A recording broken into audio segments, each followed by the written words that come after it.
Hi, this is my review of the Steelseries Sensei mouse. I actually had the Xi first, but my left mouse button broke, which I'll get into in a second. And I RMA'd it to Steelseries, and they sent me the brand new Sensei, which was kind of cool. First thing you notice is the metallic finish, which is different from the Xi. I happen to like the Xi finish better just because the metallic finish makes my hands sweat and sticky. It's just like having a glossy mouse if you ever had one of those. Hopefully they'll make like a Sensei version 2 or something that has a rubberized finish. The other thing you notice is the two LED lights, which makes it look kind of snazzy. You can set it to whatever color you want to. I happen to like white. The main difference though is the processor inside the mouse. It allows it to, the one in the Sensei allows you to save all the settings that are in the Steelseries engine to it, not just some of them. Like all the exact aim and free move and all that stuff. The one new thing they added though in the Steelseries engine is the liftoff distance. It's called exact lift. Allows you to lower it or make it larger. I made it as low as I possibly could, just because I use this primarily for FPS gaming. And when you're lifting off and you got to make quick swipes, you don't want the crosshair going everywhere. So that was nice. You can set it super low, so low. It starts, I think the default is 40%. First thing I did was set it to 0, and at that low, it wouldn't even track on my Razer Scarab here. So I set it to, I was messing around with it. 25% seemed to be like the perfect lift-off distance. I mean, let me see if I can see. Yeah, I'm barely lifting it off and it's still not tracking. And I put it right down in here and it starts to track again perfectly. So that's really nice. It's a great mouse, not only for, I use it primarily for FPS gaming like I said, and it's the best mouse I've ever had for single taps. I play Counter-Strike 1.6 and Counter-Strike Source a lot, and the single taps are something you really need to have down, and this is the best mouse I've ever had for that. I mean, I've tried, I have like 12 gaming mice sitting or on my desk over there, and this is the best one I've ever had.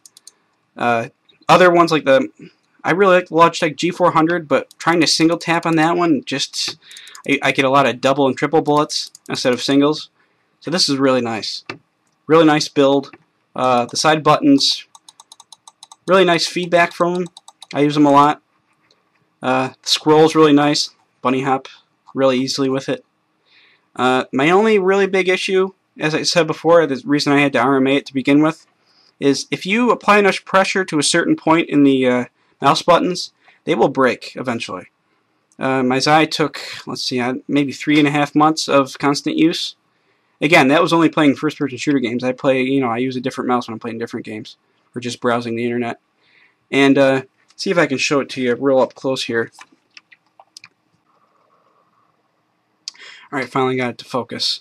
Here, I'll push both buttons in. I'm pushing them both as hard as I can. And you notice that the left mouse click is already pushing in a lot more than the right mouse click. And the more I use it, the more this happens. And eventually the left mouse click just breaks, which is what happened to my Xi. And I think I figured out why this is. I posted on some gaming forums asking people if they had similar issues. I was only able to find a few people that actually did. And most people are just like, you suck, there's nothing wrong with my mouse. And the reason is I grip the mouse like this, you can see, and so I'm applying pressure at this kind of middle point here usually. And most people I've seen hold it like this, and if you apply pressure at the end, there's absolutely no issue. I'm pressing down as hard as I can, and I'm not feeling any resistance. It's just perfect.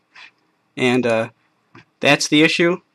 But if you apply pressure here, yeah, see, if I kept pushing, I could break it right now. This is the only mouse I've ever had this issue with. I grip all mice the same. Like, what's the one? I use my Logitech G400 a lot, and I grip it exactly the same. I probably apply the same pressure at the exact same spot, and I never have any issue. So that's something to keep in mind if you're wanting to buy a Steelseries mouse. If you grip it like this, and you press the buttons at the kind of the end here, you'll have absolutely no issue. But if you grip it like I do, where you're applying pressure towards the middle, you're going to have problems. So hopefully this is something that Steelseries fixes in their kind of next iteration. And that's about it.